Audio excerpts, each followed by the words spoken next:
All right. Well,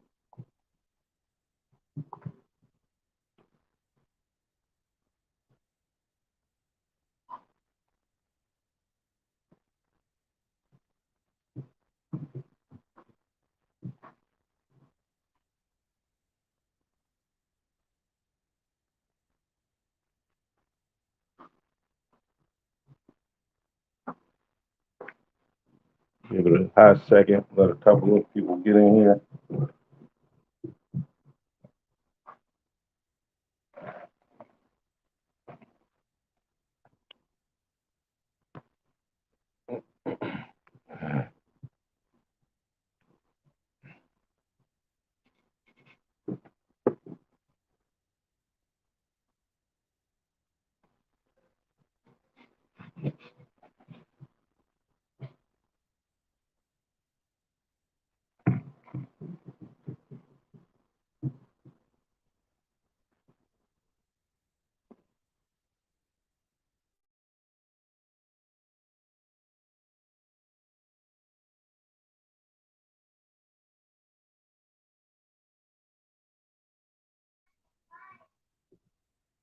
Shalom Israel, Yahweh Shem Yahweh Shah Barak Thumb to the brothers, Yahweh Shamar Lathan by Shem Yahweh Shah to the sisters.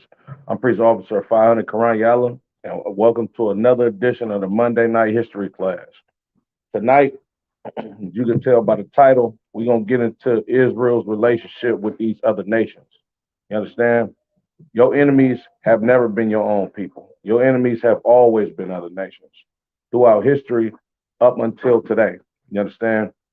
These people that we make leagues with, right? They always betray us and backstab us in the end because, unbeknownst to us, they know they're the enemies to us. They know they forefathers didn't give a damn about us. You understand? Hey, light one of these incense for me, please. You understand? And soon as we choose to marry unto these nations, whether a physical marriage or spiritual marriage, right? We ended up getting the short end of the stick, excuse me, every time. You understand? And what happened was every time that we chose to try to be like these nations or take on the culture and the customs of these nations, we ended up being in servitude and in slavery to these nations. And these nations showed us exactly how they felt about us, right? Soon as we tried to come together with them, you understand? The Lord is a separatist. The Lord wants the children of Israel to remain holy, which the word holy means to be set apart or to be separate. You understand? The Lord said He severed us from these other nations. You understand? When you sever something, that's separating something violently. You understand? Like if a person severs the head off of another person, right? That's literally cutting the head off the person. And that's what the Lord did with the children of Israel time and time again, right? Because we want to come together with the rest of these nations. You see it today, right? This notion that the Christian church has planted in the minds of blacks, Latinos, and Native American Indians that God loves everybody and we should all come together. The Lord is a separatist. He always will be a separatist. The scriptures say, I am the Lord God, I change not. You understand? So he loved the children of Israel in the days of old as well as today, and he always hated the other nations. You understand? We're gonna go to the Apocrypha. I'm gonna get so I get what I wanted. Second Ezra chapter 6, and I'm gonna start at verse 54. Now you gotta understand the plight and the mind frame of this brother Ezra's. You understand? Ezra's, he was a brother that was he was a brother that was being oppressed by other nations. And it pained him day and night, you understand, to not know when the Lord was going to deliver us out of the hands of these heathens. You understand? And the Lord put the spirit on Ezra to actually love his people and sigh and cry for his people. So Ezra, he was a maniac about being freed from oppression, being delivered out of the hands of his enemies. You understand? This is the book of Second Ezra, chapter 6, and verse 54. And after these, Adam also, whom thou madest Lord of all thy creatures, of him come we all, and the people also whom thou hast chosen. You understand? Ezra understood that yes, everybody did come from Adam. You understand? But there is a chosen people, a hierarchy of people. You understand? Just like it says in Deuteronomy, the seventh chapter. You understand? Salakia, reading on. Verse 55. All this have I spoken before thee, O Lord, because thou madest the world for our sakes. And the Lord made the world, you understand? The world for our sakes. You understand? This earth is given into the hands of the wicked right now. But when Yahweh Mashiach comes back to restore order on planet earth, the whole world, is going to be for the children of Israel's sake. You understand? We're going to get the best of the best. We're gonna be the top nation on planet Earth. All the rest of these nations that are above us right now and trample down on us, they are going to be our servants. Thus saith the Lord. You understand? Because that's how the Lord intended it to be. You understand? Verse 56. As for the other people which also come of Adam, thou hast said that they are nothing but be like unto spittle, and has likened the abundance of them unto a drop that falleth from a vessel. You understand?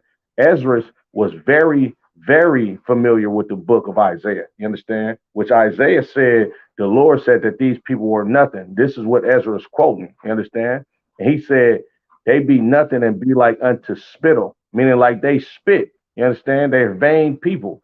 And the Lord has likened them to a drop out of a bucket. You understand? All of these nations on planet Earth, save the Israelites. You understand? Those nations are nothing to the Lord. And he likens all of them as a drop of water that falleth out of a vessel. You understand? The Lord don't give a damn about these other nations. He didn't make no covenant with them. You understand? They are strictly on planet Earth to serve the children of Israel. Thus saith the Lord. Right? Verse 57. And now, O Lord, behold, these heathen which have ever been reputed as nothing. Look, he said these heathen that always have been looked at as nothing in the Lord's eyes. You understand? Have begun to be lords over us and to devour us. That's what's going on in this empire today. And that's what was going on in Ezra's lifetime. You understand? All the rest of these heathens that are nothing, they begin to be lords over us and devour us. You understand? You see it every day in this empire that we're living in America, this so-called melting pot. All the rest of these nations that come here to this land that blacks, Latinos, and Native American Indians built up off our blood, sweat, and tears, you understand? They building up businesses in our communities. They building up businesses on stolen land that belongs to the Native American Indians and the Mexicans. You understand? They coming over here and making a fortune, you understand, off of the backs of blacks, Latinos, and Native American Indians. Y'all by Shim, y'all shop rockatah. Matam y'all the water for tapping in, Brody. It's gonna be a good one. You're gonna love this, man. I pray you stay in here with me. You know what I'm saying? As you can tell by the title, Matam y'all, I'm finna go in on these other nations. You understand?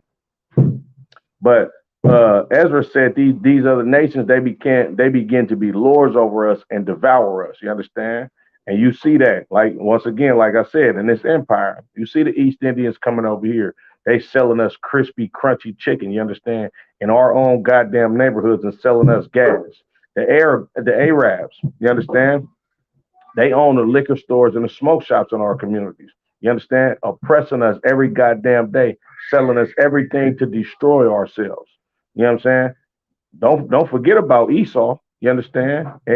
Any one of those Edomites, whether it be the Irish man, you understand? Whether it be an Italian that funneled drugs in our community, whether it be the English or the French, you understand, that had a hand in our slavery, as well as the Jewish man that had a hand in our slavery and owned all of these major corporations and benefit off of the talent of blacks, Latinos, and Native American Indians. You understand? Don't get me started on the Tongans and Samoans. You understand? If you grow up around Tongans and Samoans, you know goddamn well how they oppress you in your own neighborhoods. You understand? Especially the ones that you grow up with in tight knit communities, and you think that everything is all good and fun and games. but meanwhile they plotting on you behind your back. You understand? They doing little trickery stuff behind your back that you can't see because you think that they your friends. You understand? These Asians, Chinese restaurants in our neighborhoods, hair salons. You understand? The laundry mats in our neighborhood because we so damn poor. We live in projects. We live in apartments. You understand? Our living quarters a lot of times is not even big enough for us to have a washer and dryer. But then they oppress us with washing our damn clothes. You understand? You wash your clothes for your household, it might be $100 goddamn dollars. You understand? Like it might take a lot out of your out of your fortune or the small amount of money that you saved up just to go wash your own damn clothes. You understand? Yeah, damn right, Matam Yah, nasty heathens. You understand? We're going to get into that, right? Verse 58. But we thy people, whom thou hast called thy firstborn, thy only begotten, and thy fervent lover are given to their hands. You understand? We given into these heathen hands. You understand? And the reason why we are giving it to these heathen hands, because we take on their cultures. We take on their lifestyle. We look at them as they are friends or our brothers and our sisters. Meanwhile, they start ruling over you in your own goddamn communities and oppressing you and making a fortune off of you and not adding to the wealth or building up of your nation, but taking from it. You understand? And reaping the benefits off of your people getting poorer and poorer and poorer in this empire, right? Verse 59. If the world now be made for our sakes, why do we not possess an inheritance with the world? How long shall this endure? You understand? Ezra is asking the Lord, like, if the Lord is really, if the world is made for our sake, excuse me, how long will we not have an inheritance? Like when is this going to subside that we are the slaves to the rest of these nations? When are we going to get on top of these other people and be in rulership like you have promised us? You understand? Ezra, he was out his mind, you understand, with being oppressed, with being in poverty, with watching these nations live gloriously and deliciously over the children of Israel. And this is the same thing you go through in this empire. And the reason why you go through it in this empire, you understand, is because you choose to be like these other nations. You choose to make leagues and covenants with them when the Lord said, don't do that. You understand? Let's go to Deuteronomy, the 7th chapter. All right. Because I'm gonna pull out these nations, you understand, one by one, and I'm gonna name them. Salakia. Matter of fact, let's go to Psalms, the 83rd chapter.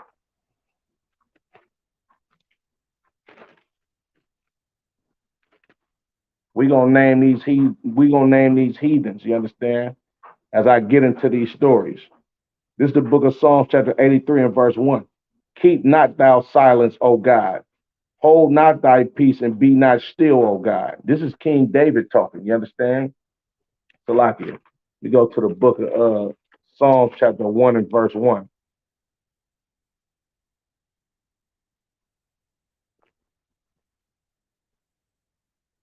Oh, Salakia, did I want that?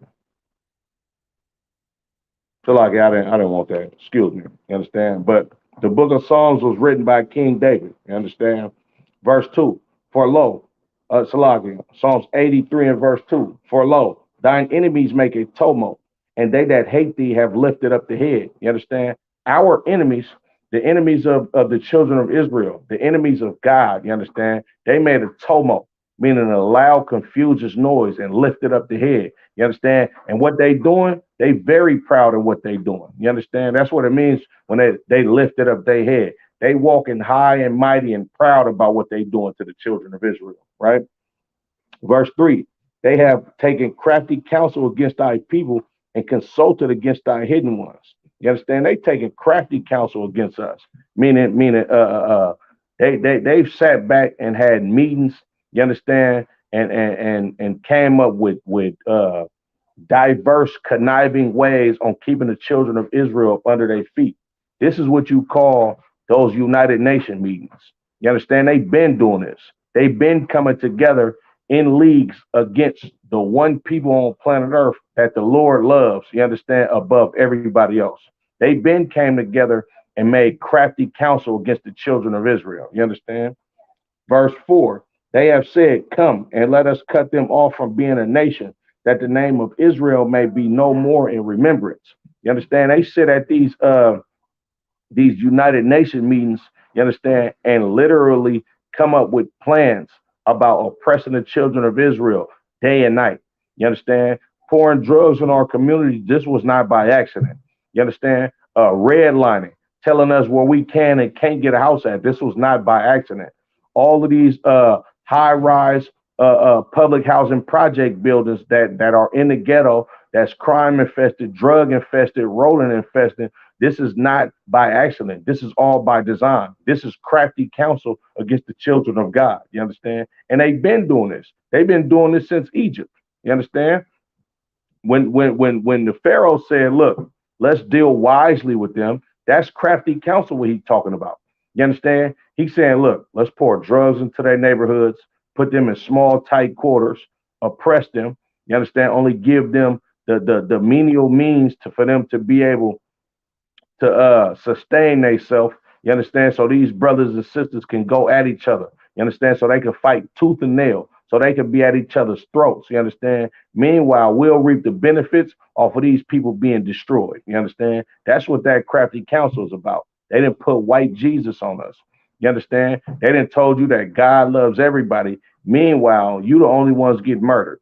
You the only ones that strung out on drugs more than any other nation in this empire.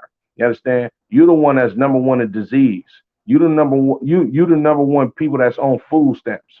You understand? You the number one people that don't own any businesses in this damn empire at all. You understand? You the number one people that got to go to every other nation of people in order for you to get anything that you want, whether it be food, clothes. You understand? A car, right? A job. You understand? To have a job and work for another nation of people in order to pay your bills and live paycheck to paycheck, that means you're a slave. And this is not by accident. This is all by design. That's crafty counsel. You understand? Verse 4. They have said, Salaki, I'm going to read verse 4 again. They have said, come and let us cut them off from being a nation, that the name of Israel may be no more in remembrance. You understand? They have came and said, come on, let's cut them off from being a nation, that the name of Israel may be no longer in remembrance. You understand? You don't know you're an Israelite because the image of that they put of us is we gang members, we drug dealers, our sisters are whores, we pimps. You understand? When that's not how Israelites get down. You understand? You don't look at the Israelites in the Bible like they blacks, Latinos, and Native American Indians because of your perception of your own people from what you see in your backyard every day and what you grew up watching on TV. That's crafty counsel. You understand those black exploitation films, films like Blood In and Blood Out. You understand? American Me. All of these type of films that brainwashed us as younger as our younger generation. You understand? That destroyed the mind frame of the children of Israel. So where we look at the Bible and say, hell no, that can't be us. You understand? The Passion of the Christ was a white man. You understand? I forget that Caucasian man name. You understand? But he literally played the greatest man to ever walk on planet Earth, and you think he's a white man. You understand? Because that's crafty counsel. They didn't chose these people strategically to look like the children of the Lord. You understand? In order for you to believe that Salakia, in order for you to believe that you are not the children of God. You understand, Salakia?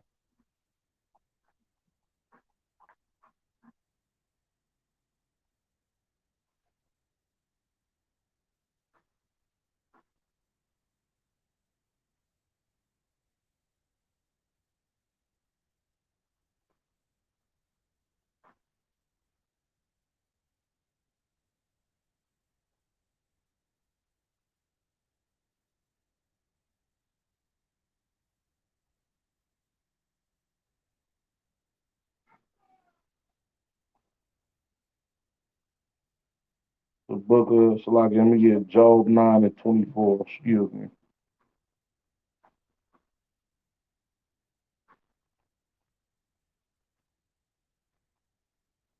The book of Job, chapter 9 and verse 24.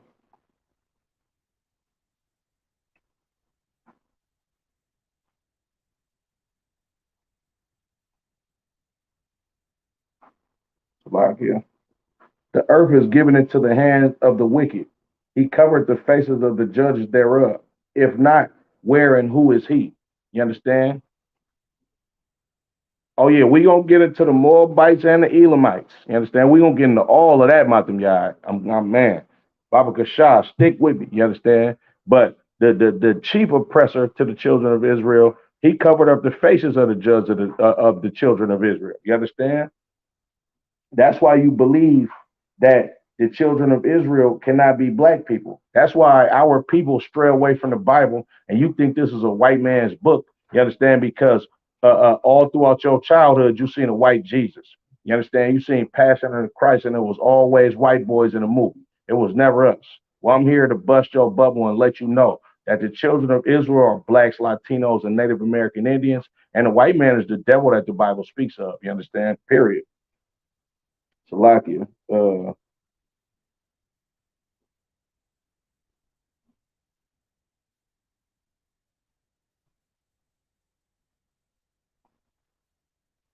The book of First Maccabees, chapter 3 and verse 48 in the Apocrypha. Here goes some more crafty counsel.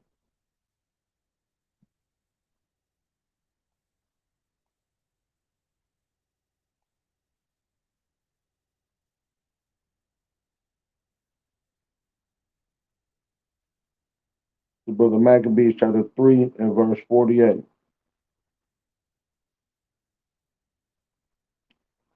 Salakia. And laid open the book of the law, wherein the heathen had sought to paint the likeness of their images. You understand?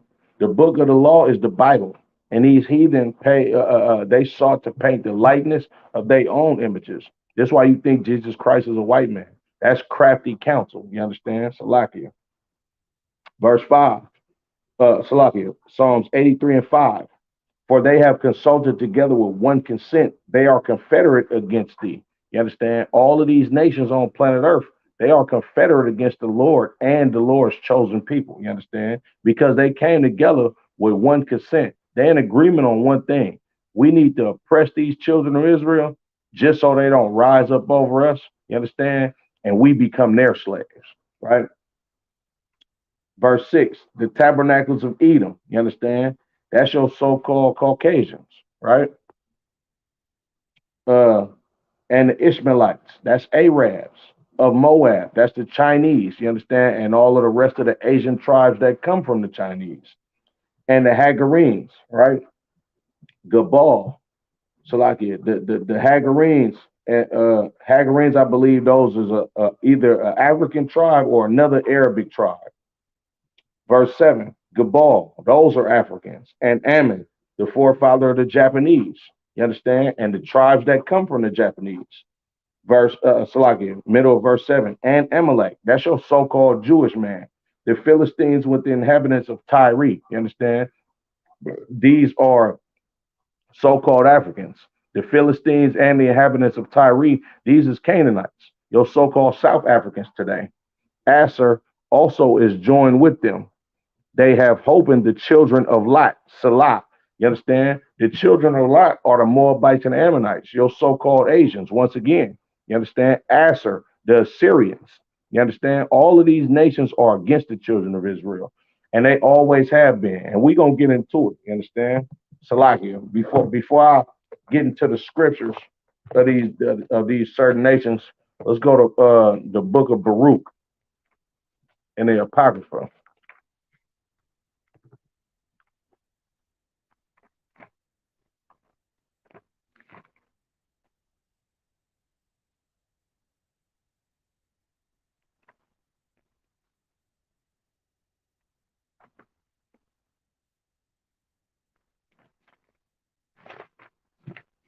Baruch chapter 4 and verse 1. This is the book of the commandments of God and a law that endureth forever.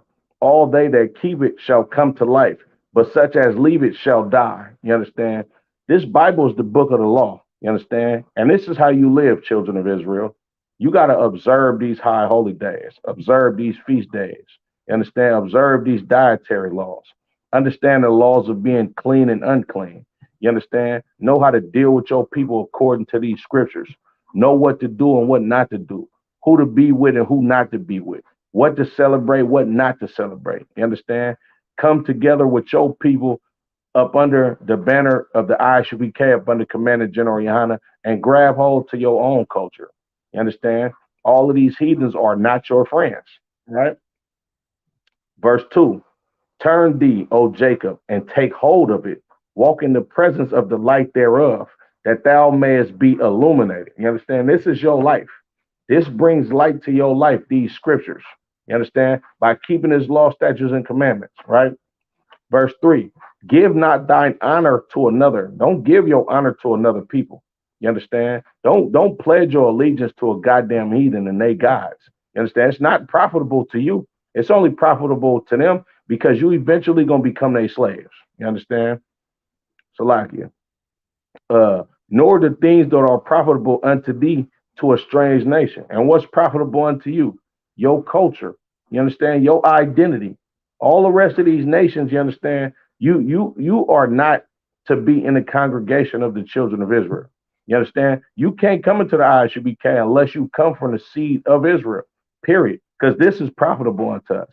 You understand? As soon as we give you a piece of it, you understand? As soon as we allow you to come into our congregations, this is when your people start oppressing our people. You understand? So, like, let me go to First Maccabees chapter 2 and 10. It's the book of First Maccabees chapter 2 and verse 10. What nation have not had a part in her kingdom and gotten of her spoils? All of these nations on planet Earth had something to do, you understand, with oppressing the children of Israel or reaping the benefits off of us being in servitude and in slavery to the rest of these nations. Every nation on planet Earth has gotten of the spoils of the children of Israel. You understand? And we're gonna get into the history of it. All right. Let me see where I want to go first. Let's go to hey, Shalom Yabba, Shem Yabba Shabba Swap, Water for tapping in. I definitely appreciate you. What I want first. Let's go to the book of Genesis, chapter 21. You understand? Let's go to the beginning. All right.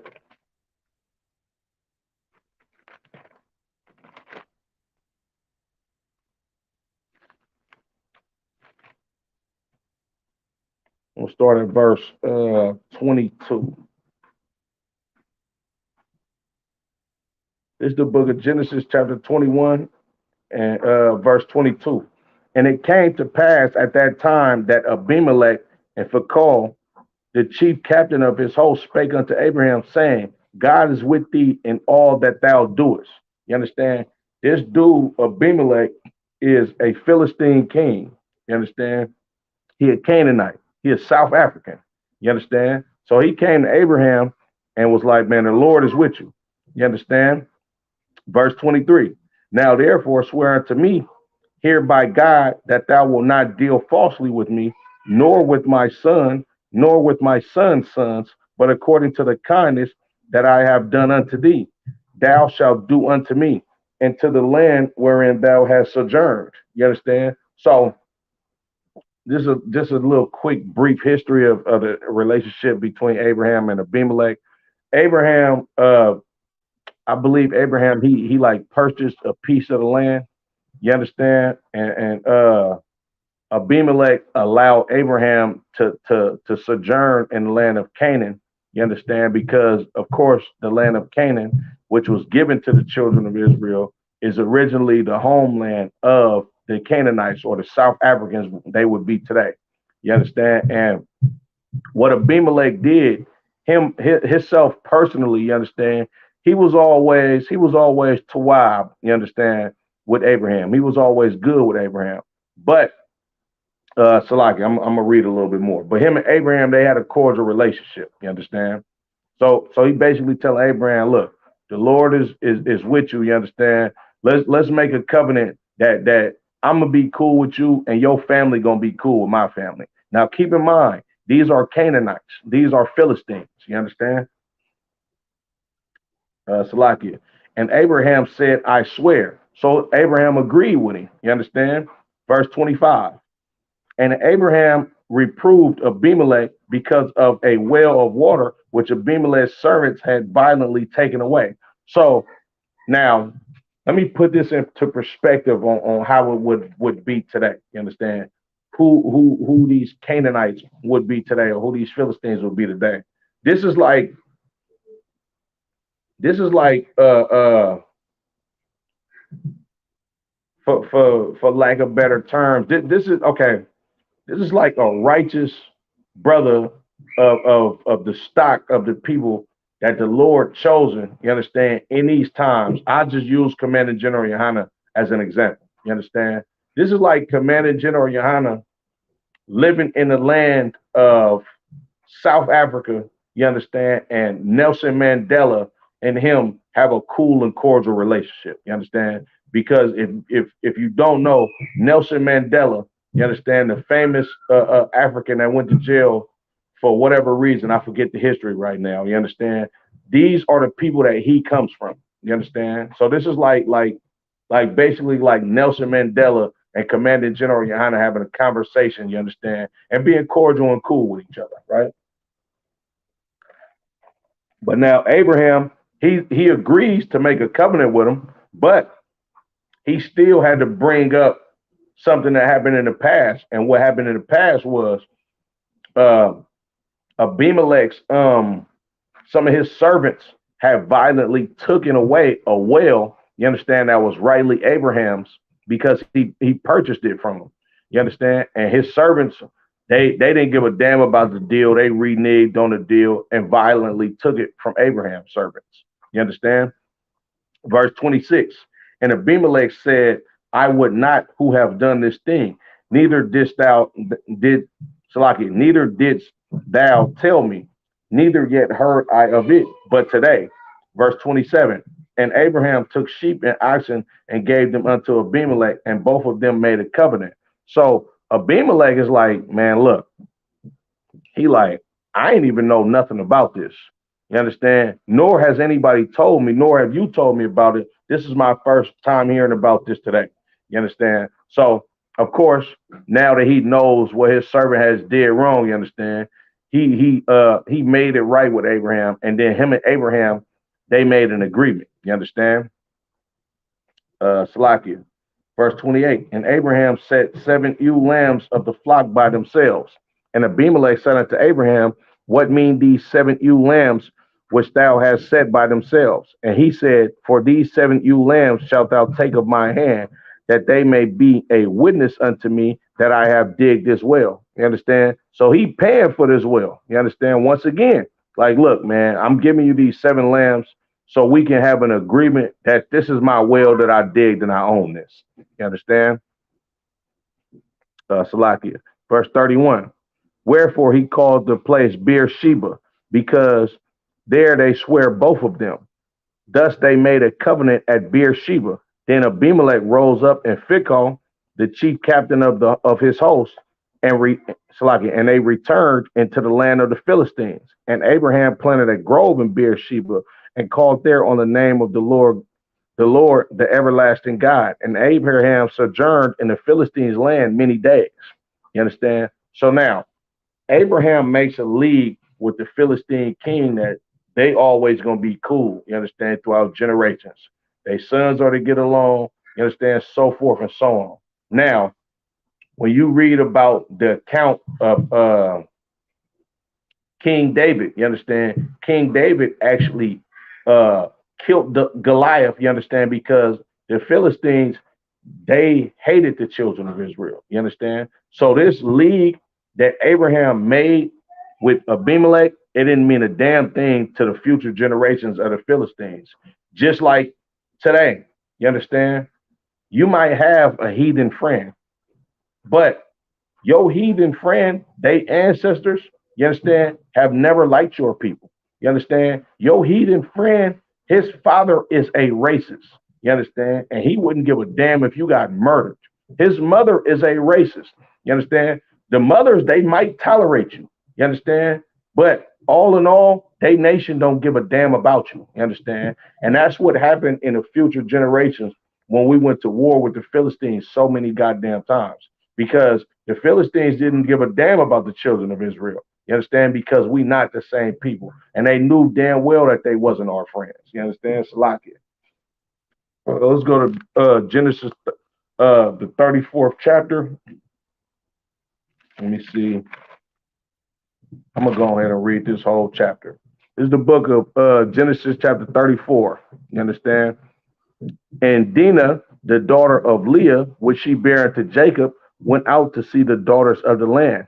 And with Shechem, the son of Hamor, the Hivite, prince of the country, saw her, he took her and lay with her and defiled her. So Shechem, this is a prince of the Hivites. You understand? This is another Canaanite tribe. You understand? Some more South Africans. You understand? This is Dinah. You understand? Is the only physical daughter of Jacob. You understand? Which he had by Leah.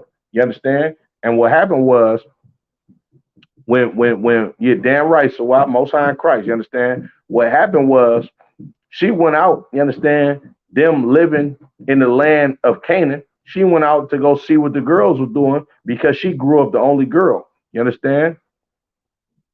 Oh man, most high in Christ. So I definitely appreciate it. You understand? Appreciate you.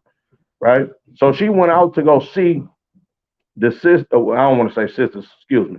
She went out to go see these other girls, you understand? She wanted to go play with some other females. You understand? She got 10 brothers at the house. She the only damn girl. She wanted to go see what the girls was doing. And when she went to go look and see what the girls of the land was doing, the prince of the land, Shechem, you understand, he came and took her, you understand, and raped her and defiled her. You understand? Verse 4. And Shechem spake unto his father Hamor, Salakia, verse 3. And his soul clave unto Dinah, the daughter of Jacob, and he loved the damsel and spake kindly unto the damsel. So after he had already raped her and defiled her, you understand, he tried to speak kindly to her, and he fell in love with her after he raped her. You understand? Which is a Hamite custom if I've ever seen one. You understand? Them Hamite niggas is extra aggressive to females. You understand? Like when they be talking to broads, it might seem like they'll just hit their ass over the head with a rock and go ahead and rape them because that's how they get out. You understand? They ain't got game like a Judite brother or Issacharite brother. You understand? Or Ephraimite brother. They don't know how to sit back and game a sister up. You understand? And get what they want out of the sister. Nah, this nigga Shechem, he literally took our four sister and raped her. You understand? And then after he raped her and had his way with her, that's when he wanted to feel love for her. You understand? After he done defiled her. You understand? Which is evil as hell, right? Verse 4. And Shechem spake unto his father Hamor, saying, get me this damsel to wife. Verse 5. And Jacob heard that he had defiled Dinah, his daughter. Now his sons were with his cattle in the field, and Jacob held his peace until they were come. So Jacob, they told him that his daughter was raped. You understand? And when they told him that his daughter was raped, he just sat back and didn't even say nothing and waited till his sons got home. You understand? Because they was out tending to the livestock. You understand? Salakia. Verse 6. And Hamor, the father of Shechem, went out unto Jacob to commune with him. And the sons of Jacob came out of the field. Salakia. And the sons of Jacob came out of the field. Yeah, damn right, Sawab. Damn right. Salakia. And the sons of Jacob came out of the field when they heard it.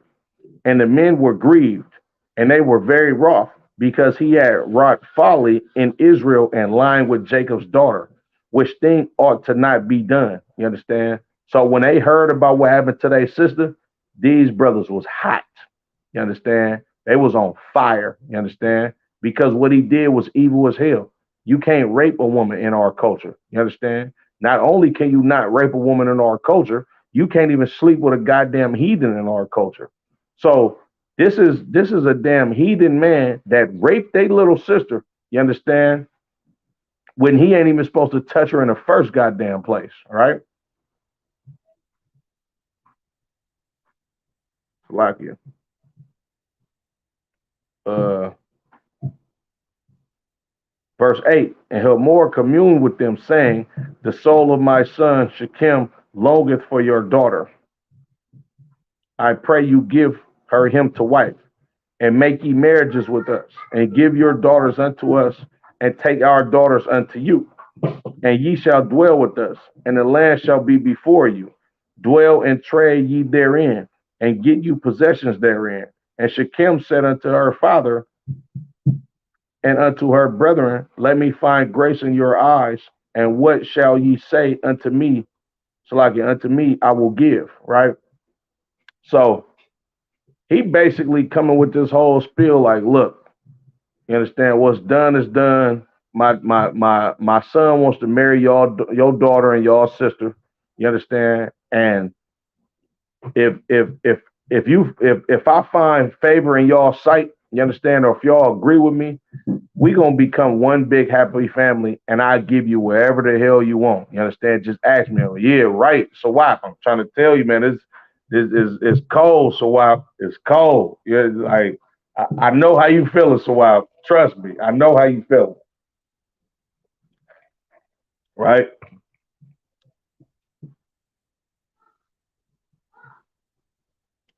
Salakia. Verse 12. Ask me never so much dowry and gift, and I will give according as ye shall say unto me. But give me the damsel to wife. I know Jacob was feeling it when he heard the father of that heathen. Yeah, he was. He damn sure was. You understand? Yeah, right. Crafty. Evil as hell. You understand? Salakia. So Shechem, his father, he like, man, look, whatever y'all want, you understand, I give it to you. Just allow your daughter to be the wife of my son. Right? Verse 14. Salakia. Verse 13. And the sons of Jacob answered Shechem and Hamor, his father, deceitfully, and said, because he has defiled Dinah their sister. And they said unto him, we cannot do this thing to give our sister to one that is uncircumcised, for that for that were a reproach unto us. But in this will we consent unto you, if ye will be as we, that every male of you be circumcised, then we will give our daughters unto you, and we will take your daughters to us, and we will dwell with you, and we will become one people. So they dealt deceitfully with it. You understand? The sons of Jacob was like, look, if y'all get circumcised and circumcise all y'all males, then we'll come together and be one people with y'all, and we allow our sister to marry y'all. But they say they came to them deceitfully, meaning they not really finna do this. You understand? They got an ulterior motive on what they really about to do, right? Verse 17. But if ye will not hearken unto us to be circumcised, then we will take our daughter and we will be gone. And the words pleased Hamor and Shechem, Hamor's son. And the young man deferred not to do the thing, because he had delight in Jacob's daughter, and he was more honorable than all the house of his father. You understand? So all of the young men, they was gonna go right along with it. You understand? Because Shechem, he was that dude amongst the Canaan. I mean, amongst these Hivites. You understand? He was that dude amongst his tribe. You understand? He had a lot of influence over his people. So the young men, they was gonna do whatever Shechem told them to do. Right? Verse 20. And Hamor and Shechem his son came unto the gate of their city, and communed with the men of their city, saying, these men are peaceable with us. Therefore, let them dwell in the land and trade therein. For the land, behold, it is large enough for them. Let us take their daughters to us for wives, and let us give them our daughters.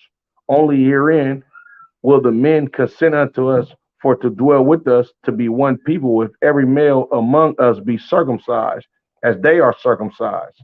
Shall not their cattle and their substance and every beast of theirs be ours? Only let us consent unto them, and they will dwell with us. And unto Hamor and unto Shechem his son hearkened, all that went out of the gate of his city, and every male was circumcised, all that went out of the gate of his city. You understand? So they went along with it. They like, man, look, this sounds like a good deal. You understand? These Israelite niggas, they got some money too. You understand? These niggas are shepherds. So all they cattle gonna be ours. They gonna live in the land. It's big enough for us. We gonna be one people. Everything gonna be Tawaf. You know what I'm saying? Verse 25. And it came to pass on the third day, when they were sore, that two of the sons of Jacob, Simeon and Levi, Dinah's brethren, took each man his sword and came upon the city boldly and slew all the males. You understand? This is Simeon and Levi. You understand? Simeon, Shemaiwan. You understand? Sawap. This your tribe, brother. You understand? It's your tribe, Simeon and Levi. You understand? The Haitians and the Dominicans. You understand? They went in. You understand? They went in and killed these damn filthy heathens because they understood. You understand? Yeah, right. Right, Swap. You understand? Little did they know. You understand? They went in there, you understand, and killed these damn heathens. You understand? And what's so heavy about this story is, right, is because this sister was raped. She was defiled. You understand? But it's one thing that Simeon and Levi did. Now, of course, they was later on, you understand, when Jacob was on his deathbed, he basically placed I don't want to say a curse, but he placed a big burden on them because these two tribes, you understand, which would become two tribes, they did this, you understand, and put their father and their brothers and their sister, you understand, and the mothers and the children in a family, they put them in danger, you understand, by killing all of these Hivites, you understand, from Shechem and Hamor's tribe. You understand? It put them in danger with going to war against the rest of the damn Philistines because Salaki, the rest of the Canaanites. They didn't kill every Canaanite. You understand? They killed all the Hivites. You understand? From Hamor's house. You understand? Or from the city that he was over. You understand? Salakia. And that's the South Africans' history with us. You understand? A small piece of it, right? Let's get some more. Well, I went to we talked about South Africa. You understand what I want now? Damn right, Sawap. Damn right. You understand? Salaki, what I want now. Let's talk about okay, we had some South Africans. Let's talk about Amalek. You understand? The so-called Jewish man, right? We go to the book of Exodus chapter 17 and verse 8. This is the book of Exodus chapter 17 and verse 8.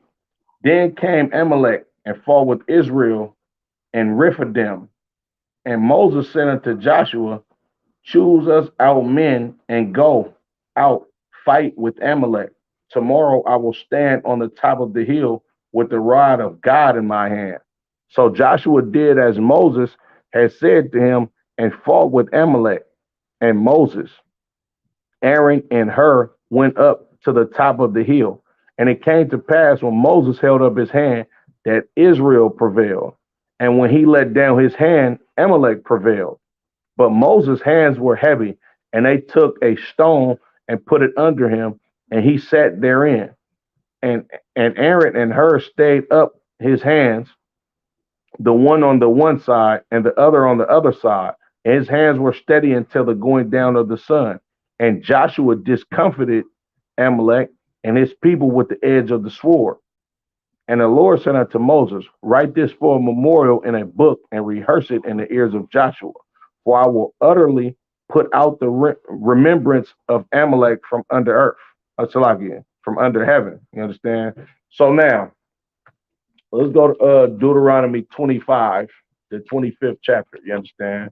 which is going to expound on what actually happened, you understand, between us and the Amalekites, you understand, which is the so-called Jewish man today, you understand.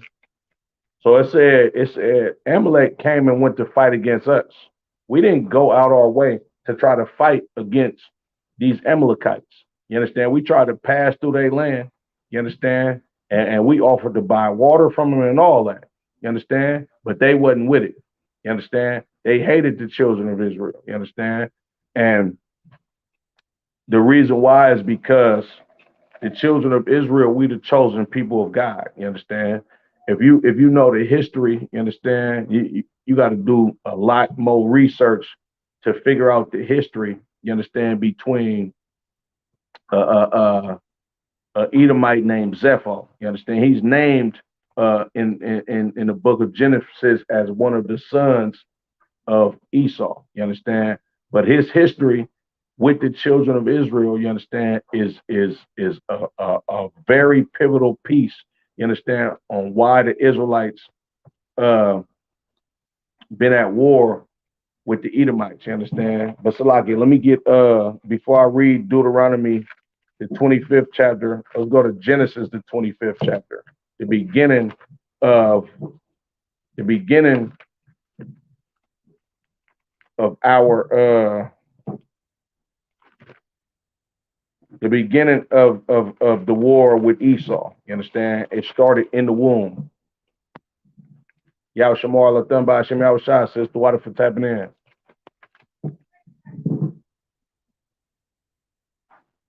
This is the book of Genesis chapter 25 and verse 21. And Isaac entreated the Lord for his wife because she was barren. And the Lord was entreated of him, and Rebekah his wife conceived. And the children struggled together within her. And she said, if it be so, why am I thus? And she went to inquire of the Lord. So Rebekah, she ends up getting pregnant after being barren for years, you understand?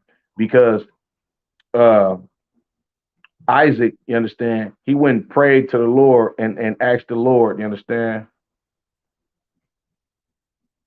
Drink lots of grain, tea, and honey, lemon, sarsaparilla. Oh yeah, facts. You understand? I'm coming for the kingdom, conquering everything. Straight up, sis. You understand? Salakia. Yeah, but so Rebecca, she ended up getting pregnant because the Lord answered Isaac's prayers, you understand? And she was going through birth pains. I mean, so like pregnancy pains that was rather unusual because the forefather of the children of Israel, which is Jacob, and the forefather of the children of Edom, you understand, which is Esau, right? The forefather of blacks, Latinos, and Native American Indians, and the forefather of the Edomites, or so-called Caucasians, you understand, which Jewish people are Caucasians, you understand?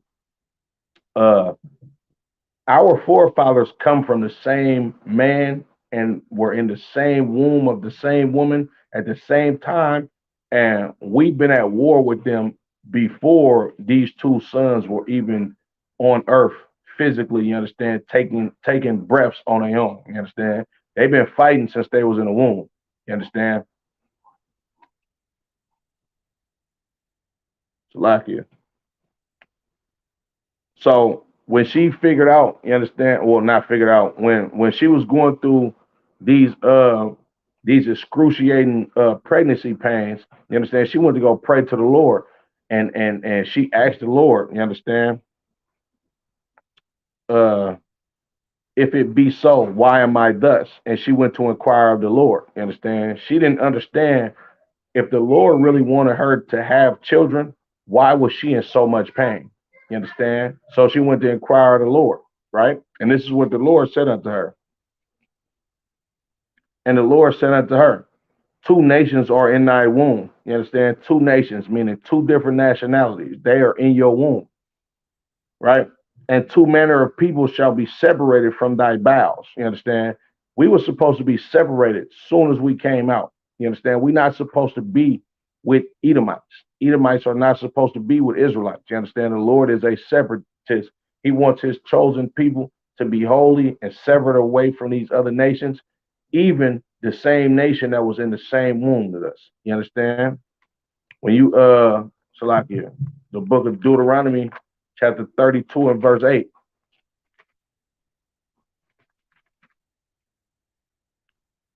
When the Most High divided to the nations their inheritance, when he separated the sons of Adam, he set the bounds of the people according to the number of the children of Israel. You understand? For the Lord's portion is his people. Jacob is the lot of his inheritance. You understand? The children of Israel, as well as all the rest of the other nations, we are to be severed and separate from each other. You understand? And the Lord chose the children of Israel, right? So now, Salakia, being too long winded. So we got the account of what was that? Exodus the 17th chapter on how the children of Israel fought against Amalek. You understand? Now let's go to Deuteronomy chapter 25 and verse 17. God spoke directly to her, or did an angel deliver that message? Um, for the most part, like okay, the scriptures say that's a good question. So the scriptures say the Lord comes to his prophets in visions and in dreams. You understand? Now, more than likely, the Lord came to Rebecca. You understand? Through a man of the Lord. You understand? When she went to go inquire of the Lord, there's like just like okay, you got brothers in this Bible, like the scriptures say, you might have entertained the angel and you didn't know that it was an angel. You understand? More than likely, this was an angel that delivered that message to Rebecca. You understand? Because you see that reoccurring theme happen throughout the Bible time and time again. Just like when Abraham, you understand, he received a message from some angels that Salakia, Sarah was going to be pregnant, you understand, in an old age in about another year's time. You understand? So absolutely, these are angels, you understand, talking. These are angels talking to these brothers and sisters for the most part in this Bible. You understand? Now, you do have instances in this Bible where certain priests and prophets was actually talked to by the Lord in a vision or in a dream. You understand? But this sister, she was talked to by an angel of the Lord. Absolutely. And the angel of the Lord, they gonna come in the form of men. You understand? Salakia. Solomon had heathen wives. Uh, yeah, absolutely, absolutely. You understand? Absolutely, he had heathen wives, right? Matter of fact, I'm gonna get that. I'm gonna get that for you next. Salakia. Deuteronomy 25 and 17. Remember what Amalek did unto thee by the way when you were come forth out of Egypt. You understand? This is that account that we just read in Exodus the 17th chapter. This is what the Lord is telling Salakia, telling Moses. You understand? Verse 18, how he met thee by the way and smote the hindmost of thee, even all that were feeble behind thee, when thou wast faint and weary, and he feared not God. You understand? Most High in Christ. You understand? So uh these Amalekites, you understand, they cowards. You understand? They didn't approach the children of Israel head on and try to fight the strong and noble men and the men of war. You understand? They went to the back of the congregation of the children of Israel and was picking off old people. You understand? Young people, the feeble people. You understand? The people that couldn't fight and stand up for themselves. You understand? That's when they attacked the children of Israel. Exodus the 17th chapter. You understand? They didn't attack the children of Israel. Oh, my strongest men go to war with your strongest men. Nah, they didn't do that. They did coward stuff. You understand? By going to the back of the congregation of the children of Israel and going to go fight with the weak. You understand? The elderly. You understand? Women. You understand? Young brothers and sisters. You understand? And that's why the Lord said he was going to destroy them. You understand? From up under heaven, right? Salakia. Verse 19. Therefore it shall be when the Lord thy God hath given thee rest from all thine enemies round about, in the land which the Lord thy God giveth thee for an inheritance to possess it, that thou shalt blot out the remembrance of Amalek from under heaven. Thou shalt not forget it. You understand? And that's what's gonna happen when the kingdom comes. When the kingdom comes, you ain't gonna never even hear about a goddamn Amalekite, a Edomite. They gonna serve their damn slavery. You understand? And eventually they're gonna be eradicated off the planet Earth. But what the Lord is talking about right here, when you get to the times of King Saul, you understand? Saul was supposed to destroy the Amalekites. You understand? But he was supposed to destroy them, and he was supposed to destroy their substance. You understand? And erase all of their cattle, everything that they had. He was supposed to kill them all. You understand? But Saul, being a greedy bastard, right? He saved King Agag. You understand? And he saved sheep and stuff, right? Because he was a greedy bastard and he didn't follow the orders of the Lord. You understand? And eventually, this is why Saul and his sons was killed, right? And this is why the kingdom was stripped from him because he didn't follow that order to go get rid of these Amalekites. You understand? So that was South Africans. You understand? We already know about Egypt. Understand? Salakia. Solomon had many wives, had heathen wives. Yep, let's get that. What is it? Second Kings, the 10th chapter, or the first Kings, the 10th chapter. Salakia.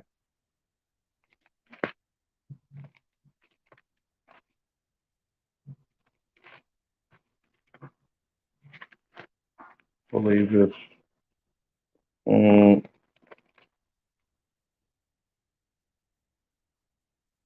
yeah, Second Kings, the 10th chapter. Excuse me.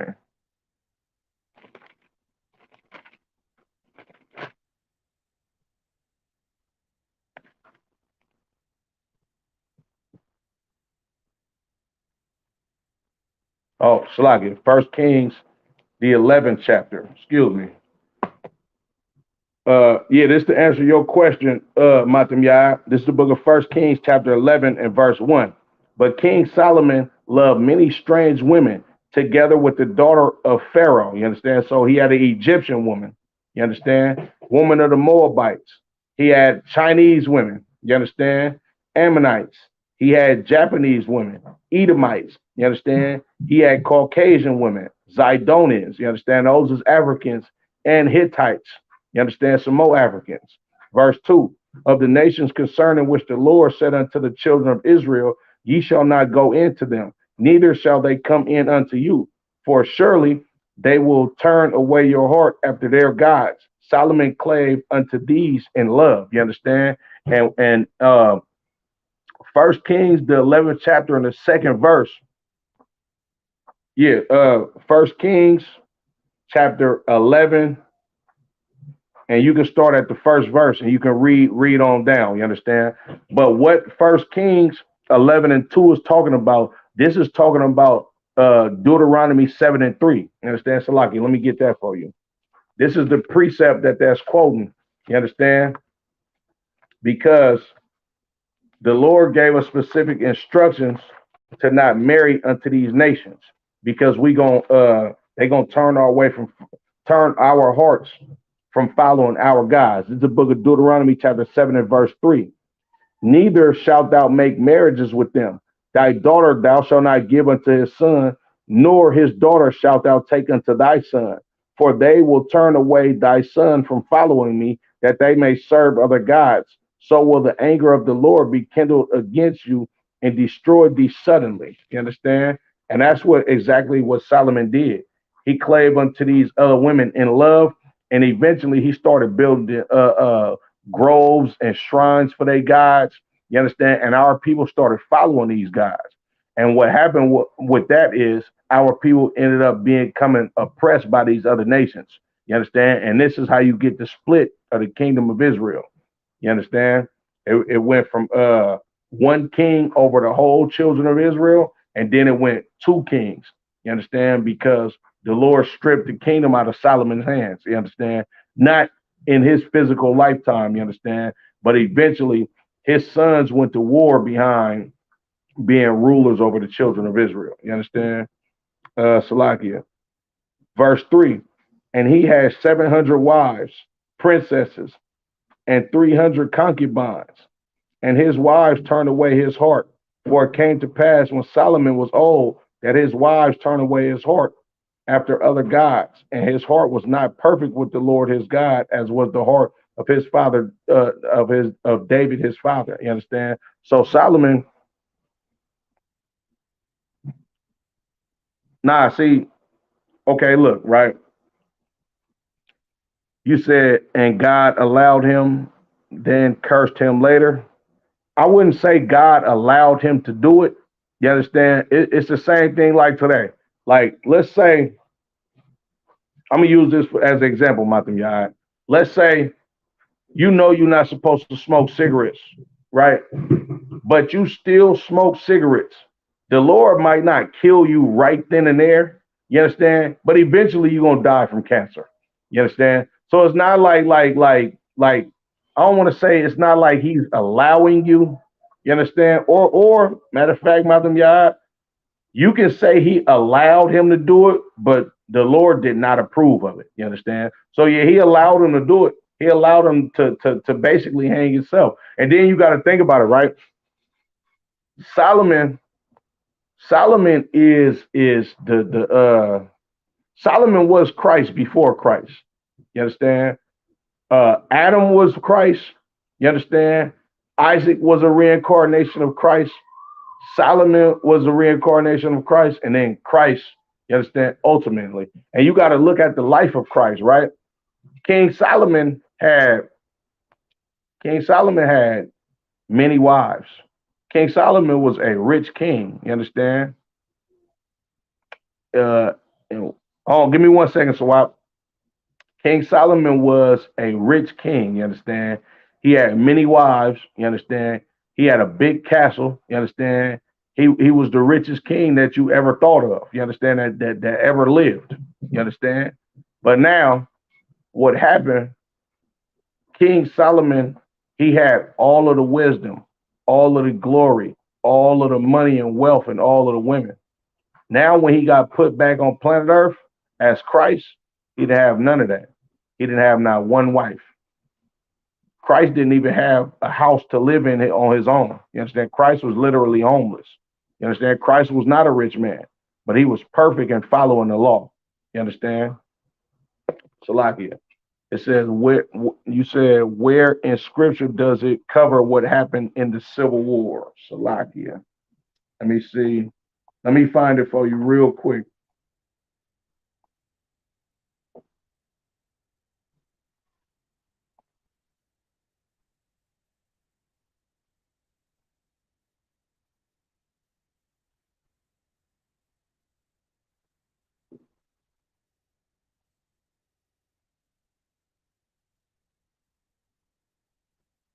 Mm, okay, you can go to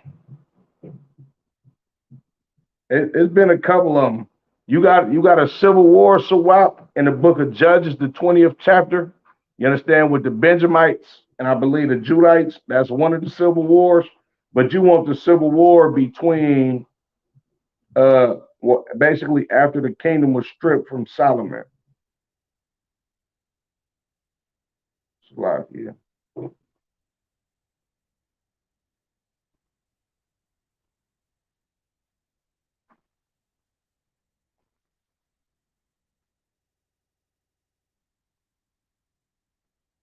Oh, Jeroboam and Rehoboam.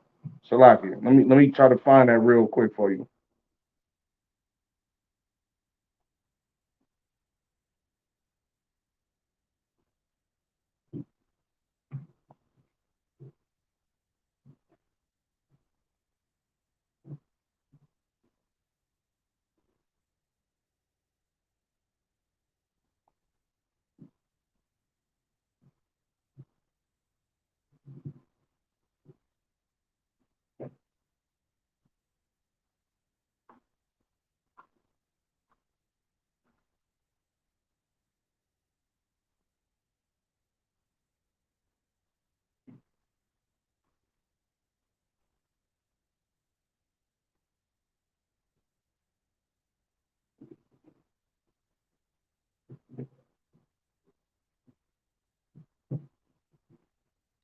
First and Second Kings and Second Chronicles. Let me see. First and Second Kings.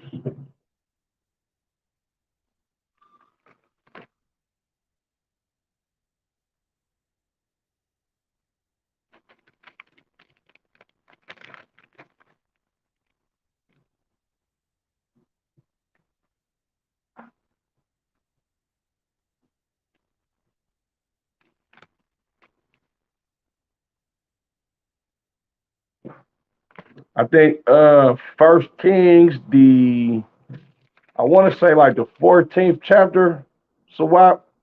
Let me see.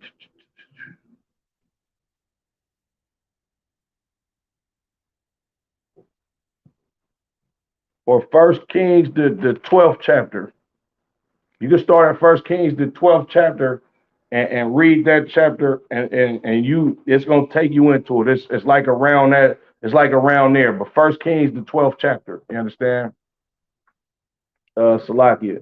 So we went over South Africans, Jewish people. Let's get to Egypt real quick. I don't want to leave Egypt out. Egypt is a very important piece of the puzzle. You understand? Just like Africans is not your friend. You understand? Never have been, never will be. All right. Matter of fact, Salakia. Let's go. Let's go to let's go to Ezra. Let's go to the book of Ezra, the first chapter. Understand? Because a lot of people hear about Egypt. You understand? And understand what happened to the children of Israel in Egypt. That's a given. That's like a that's something that people are very familiar with. You understand? The Egyptians oppressing the Israelites. Let's go to the book of Ezra or Ezra, Salakia.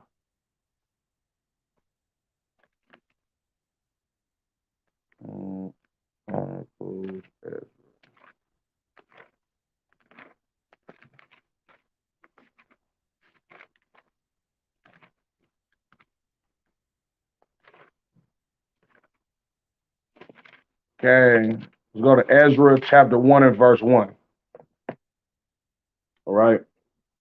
Now, in the first year of Cyrus, king of Persia, that the word of the Lord by the mouth of Jeremiah might be fulfilled, the Lord stirred up the spirit of Cyrus of Persia, that he made a proclamation throughout all his kingdom and put it also in writing, saying, Thus saith Cyrus, king of Persia, the Lord God of heaven have given me all the kingdoms of the earth, and he hath charged me to build him an house at Jerusalem, which is in Judah. Who is there among you of all his people? His God be with him, and let him go up to build, Salaki, and let him go up to Jerusalem, which is in Judah. And he built the house of God, Salaki, the house of the Lord God of Israel. He is the God which is in Jerusalem. And whosoever remaineth in any place where he sojourneth, let the man of his place help him with silver and with gold and with goods and with beasts, beside the free will offering for the house of God that is Jerusalem. You understand? So, Most High Christ, give me a second, Matamiad, I got you. You understand? So when we get to the book of First Ezra, the book of Ezra, the first chapter. This is talking about during the Persian Empire being in rulership after they conquered the Babylonians, you understand, which the Persians of the days of old, you understand, these would be your so-called Tongans and Samoans. You understand? So these Persians, they had the children of Israel in servitude as well. But Cyrus, you understand, him understanding a little bit about the scriptures, right? And the Lord putting the spirit on him to release the children of Israel out of captivity. What he did was he made it a decree and a law, you understand, for the children of Israel, for us to go back to our homeland, you understand, go take on our culture And whatever nation that we live in or whatever province that we live in, they were to help us, you understand, be able to go back to our homeland and build up our temple. Now you understand, you got to understand uh, Cyrus, king of Persia, and his mind frame. He seen what happened to the rest of these nations that had the children of Israel in servitude, and he ain't want no smoke with our God. That's really what it was about. You understand? So he this is why he told the children of Israel, look, man, y'all go ahead and go take care of y'all business, man, and go back to your homeland and build up your nation. And we're gonna look out for you. You understand? Because he know what happened to the Egyptians. You understand? He understood that the Babylonians was defeated, you understand, because they had the children of Israel in servitude. You understand? So what he did was he didn't want no smoke with our God. So he made it a law for everybody to help us to send us back to our land. You understand? Salaki, I'm gonna come back to this real quick. You said Revelations 12 and 1, Matam Yad. Let me see if I can break that down for you. If I can't, I get the proper breakdown. You understand? And I hit you up after class. This is the book of Revelations, chapter 12 and verse 1. And there appeared a great wonder in heaven, a woman clothed with the sun and the moon under her feet, and upon her head a crown of 12 stars. Salakia, I vaguely remember this breakdown. I know, okay, woman clothed with the sun and the moon under her feet. I'm gonna have to look at my notes for this one, Matam Yad, but I know the upon her head a crown of 12 stars. That crown of 12 stars is a metaphor for the nation of Israel. You understand? But Salakia, I'm gonna make sure I'm gonna hit you up after class as soon as this class is over, and I'm gonna have a breakdown for you because I got it written in my notes, but I got to get the proper context. You understand? Because I don't have my notes right here with me, Matam Yad. But as soon as I get done with class, I'm gonna hit you up with the real breakdown. You understand? Salakia. Uh yeah, so basically the Persians, you understand, like I said, they released the children of Israel out of servitude, you understand, and made sure that everybody was to help us, you understand, and going back and building up our temple. You understand? Salakia. Uh Go to verse 2. So like I'm gonna drop down to Ezra chapter 2. Now these are the children of the province that went up out of the captivity of those which had been carried away from Nebuchadnezzar, the king of Babylon, had carried away Babylon, Salakia, had carried away unto Babylon, and came again unto Jerusalem and Judah, everyone unto his city. Now these same people, you understand that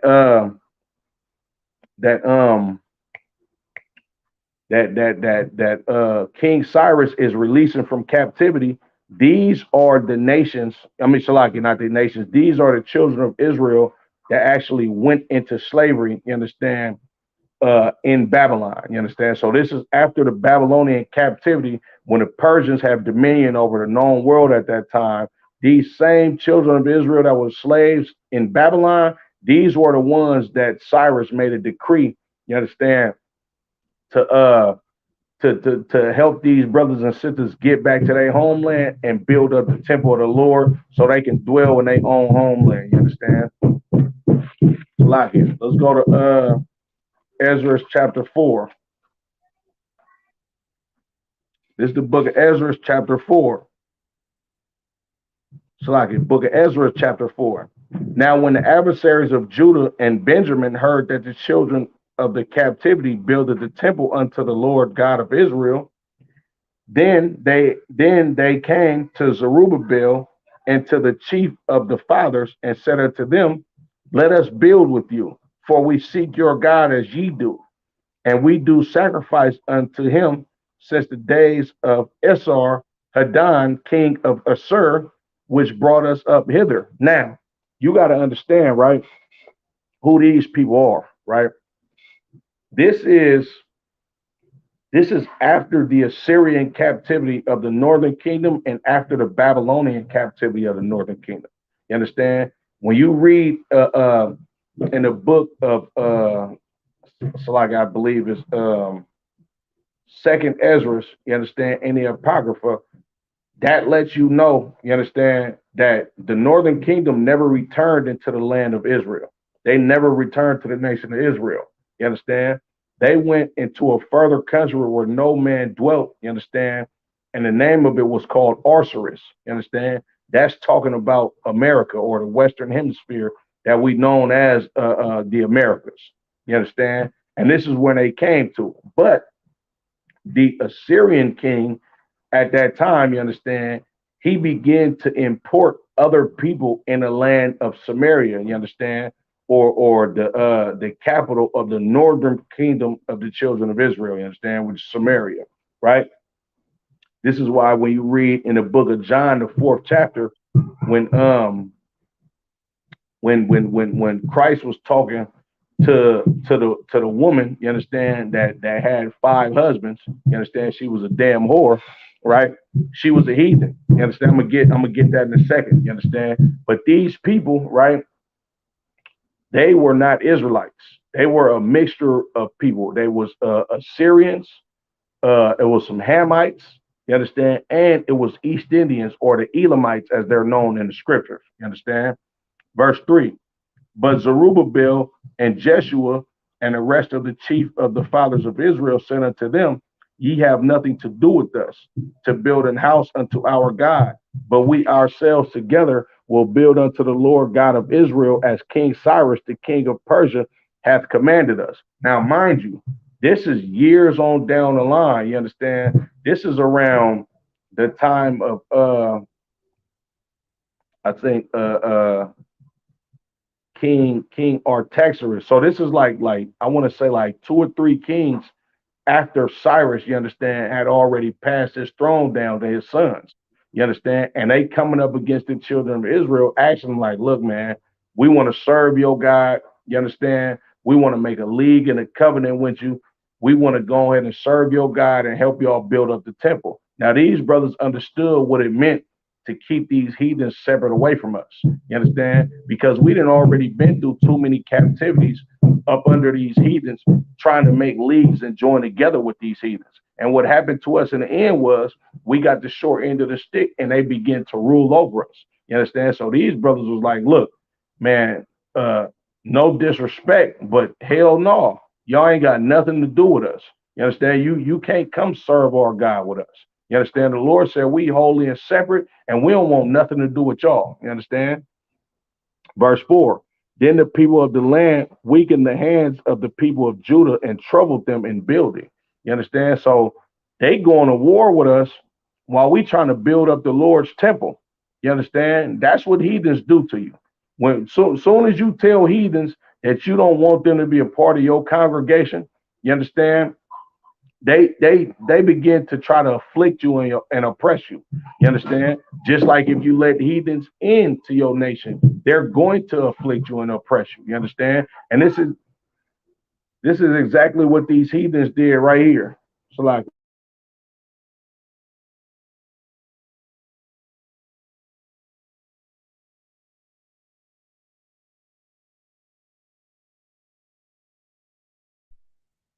Salakia. Where was I at?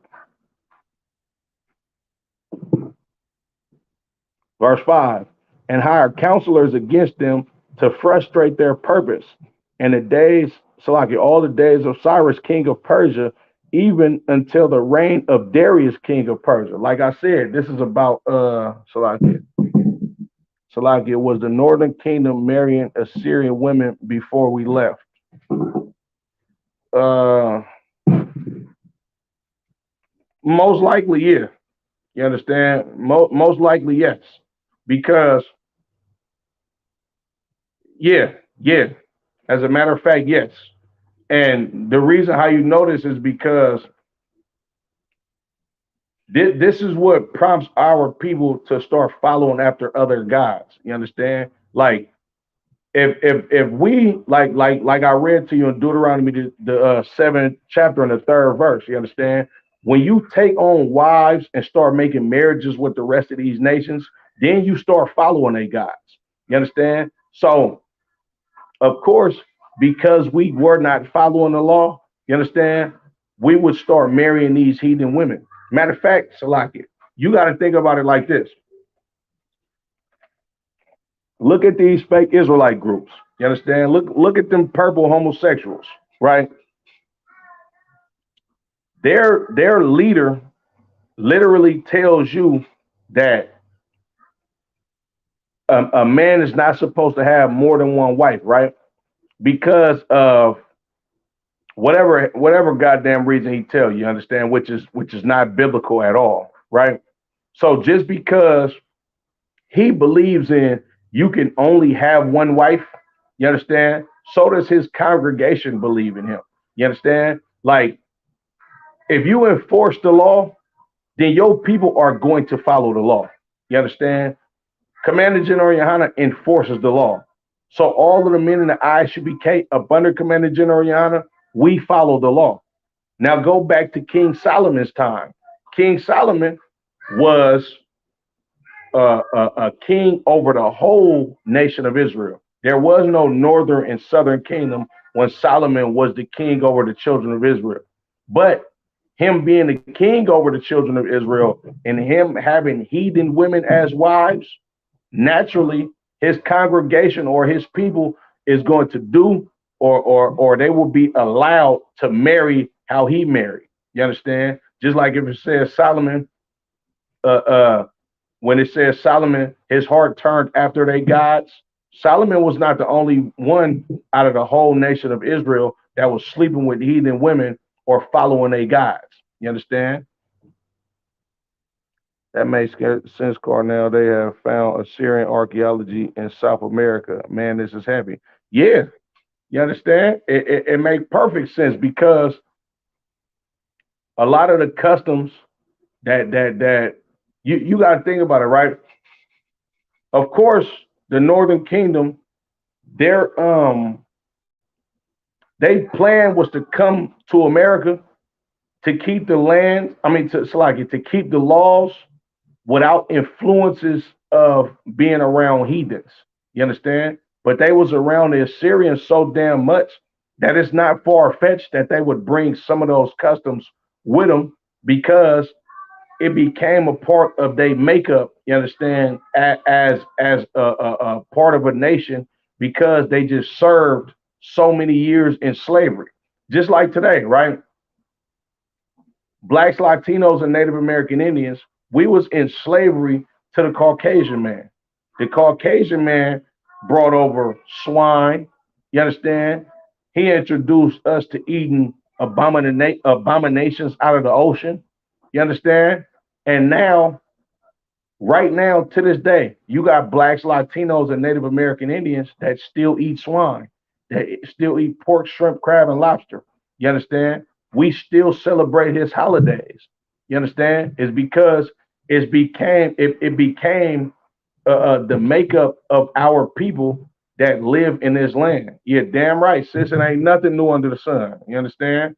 So yeah, Matam Yah, absolutely. You understand? Absolutely. We went the hell off and we was marrying Assyrian women. You understand? We was marrying heathens, all of this. You understand? That's just what happened. You understand? And of course, these type of things happen because when you got a wicked ruler, you understand, in rulership, the people that's up under him is gonna follow as well. You understand? They're gonna do exactly what they ruler do or they king do. You understand? This is why the Lord chose righteous men to get the children of Israel out of captivity. Brothers who kept the law, who was zealous for the law. You understand? But Salakia, what was I at? Verse 7. And in the days of Artaxerxes wrote Bishlam, Mithradeth, Tabeel, and the rest of their companions unto Artaxerxes, king of Persia, and the writing of the letter was written in the Syrian tongue and interpreted in the Syrian tongue. Rahum, the counselor, and Shimshai, the scribe, wrote a letter against Jerusalem to Artaxerxes, the king, in this sort. You understand? So these heathens, right, that were placed in in the land of Israel, you understand, during the Assyrian captivity of the northern kingdom, right? These heathens, they begin to write letters about the children of Israel to the king Artaxerxes, you understand, which was like, I want to say like the third or fourth king that ruled over Persia after Cyrus, you understand, told the children of Israel to go back and build up our temple, you understand, and go back to our homeland and keep our customs. So they start writing letters, you understand, basically I'm gonna get into it, Salakia. They started writing letters to the king. And this is what the letter said, right? Verse 9. Then wrote Rehum the counselor and Shimshai the scribe and the rest of their companions to the Dianites, you understand, the Pharsacites, the Tarpalites, and the Aphrasites, and the Archivites, the Babylonians, the Sushanites, the Dehavites, and the Elamites. Now, all of these nations, these are Assyrians, these are Babylonians, which would be Cushites. You understand? Your Nipsey Hussles. You understand? Tiffany Haddish, Haley Selassie. This is they people. You understand? As well as Elamites. You understand? East Indians. You understand? It's a mixture of a couple of different nations of people that these Assyrians put in the land, as well as a couple of Assyrian tribes. Now they writing letters to Artaxerxes because we won't let them come build up our temple with us. You understand? Salakia. Verse 10. And the rest of the nations whom the great and noble Asnapar brought over and set in the cities of Samaria, and the rest that are on this side the river, and at such a time. You understand? This is a king of Assyria that brought these damn heathens into the land of Samaria. This is why Christ told his disciples, go not into the land of the Samaritans. You understand? Because the northern kingdom was no longer there. He said, but go rather unto the lost sheep of the house of Israel. You understand? Because these people that lived in Samaria from this time up until Christ walked on planet Earth were not Israelites. You understand? Once again, there was Cushites, Babylonians, Assyrians, you understand? And East Indians was living in that land at that time. That's why he told them, don't go into Samaria. You understand? Salakia. Matter of fact, let me get John 4:20.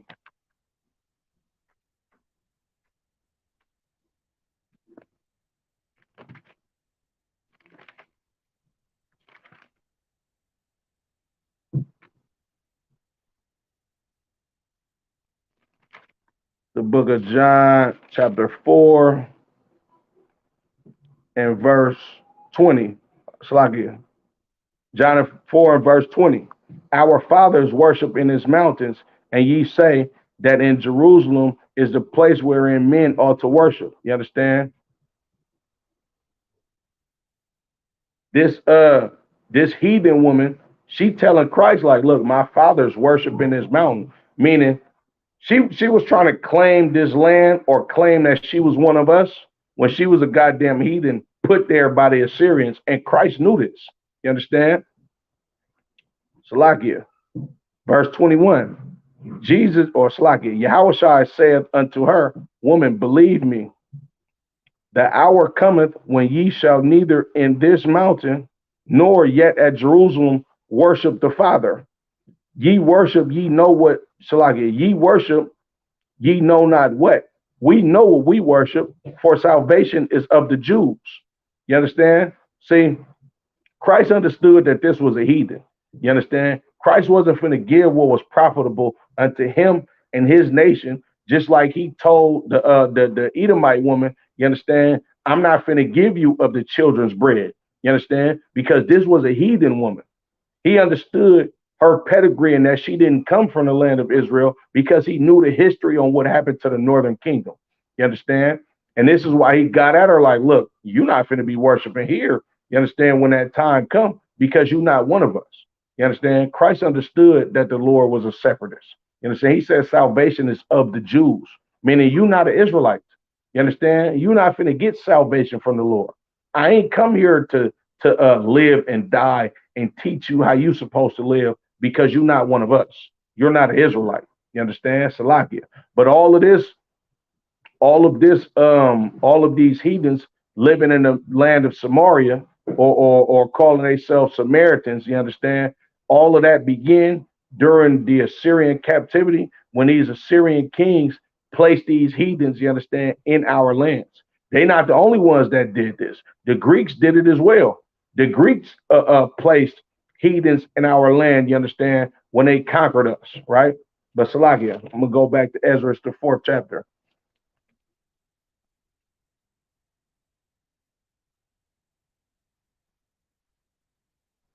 Salakia. Uh, verse 11. This is the copy of the letter that they sent unto him, even unto Artaxerxes the king, thy servants, the men on this side the river, and at that time, be it known unto the king that the Jews which come from thee to us are come unto Jerusalem, building the rebellious and the bad city, and have set up walls thereof, and joined the foundations. You understand? So what they doing is, like, yeah, for some of you who don't know Shakira and Selma Hayek are heathens. Hold the hell on. Matam Yah, you serious? Shakira and Selma Hayek are heathens. Oh yeah, we gonna talk after this class. I did not know that. I definitely thought they was. I definitely thought they was Israel. I didn't know that. Man, hey, look, I'm gonna get the breakdown from you on that because I did not know that, Matam Yah. You just dropped the bomb on me. You understand? I thought them was sisters for as long as I can remember. You understand? We gonna talk after this class, Matam Yah, for sure. You understand?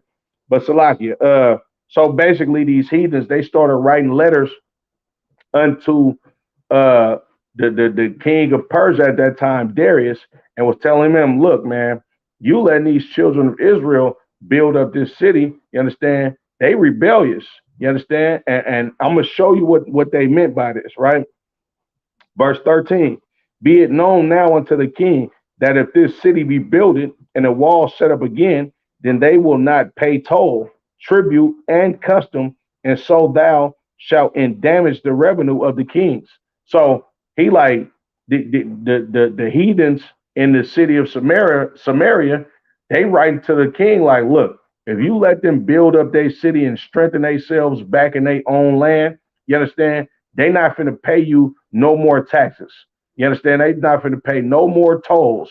You understand? They basically gonna be defiant and they not gonna pay you a goddamn thing. You understand? And you gonna your city is gonna start losing money. You understand? Your kingdom is gonna start losing money because you're gonna let them build themselves up and they evil as hell and they not gonna follow the laws of having to pay you tribute. You understand? They come together with crafty counsel trying to get the children of Israel to be destroyed, you understand, by the king, or for the king to give the word for these nations to be able to go destroy these children of Israel. You understand? Salakia. Verse 14. Now because we have maintenance from the king's palace, and it is not meet for us to see the king's dishonor, therefore have we sent and certified the king. You understand? So basically how they got at the king, like, look, man, look, we rock with you, King. You understand? We here to serve you. You understand? We don't want to see nobody disrespect you or dishonor you. This is why we writing this letter to you because we care about your legacy. We care about your reputation. We care about your kingdom actually being glorious and being how it's supposed to be. You understand? So this is why we writing these letters to you. Meanwhile, they just writing the letters because they want to be over the children of Israel, but the children of Israel not having it at this time. They want to be able to come worship in our temple, you understand, and become one people with us, and we not having it because we understand what it means for another nation to build a league with us and try to join hand in hand with us. You understand? The Lord ain't with that. The Lord don't want us to be with the rest of these nations. The Lord wants us to be a separate people and for us to worship him alone. You understand? Verse 15. Uh, that search may be made in the book of the records of thy father. So shalt thou find in the book of the records, and know that this city is a rebellious city and hurtful unto kings and provinces, and that they have moved sedition within the same of old time.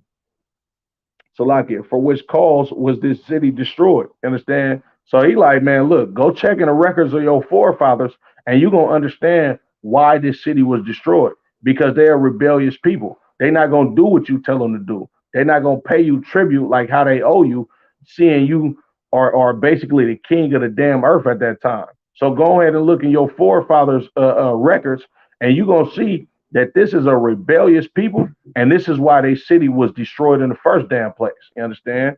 Verse 16.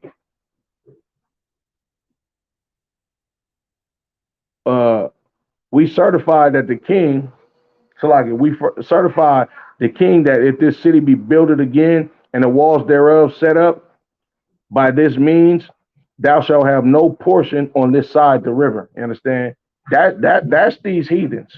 You understand? These heathens want to oppress you. These heathens want you to pay tribute to them. You understand? We done went over the Cushites. We done went over the Edomites. You understand? Your Nipsey Hustles. You understand? Joe Biden. You understand? Salakia.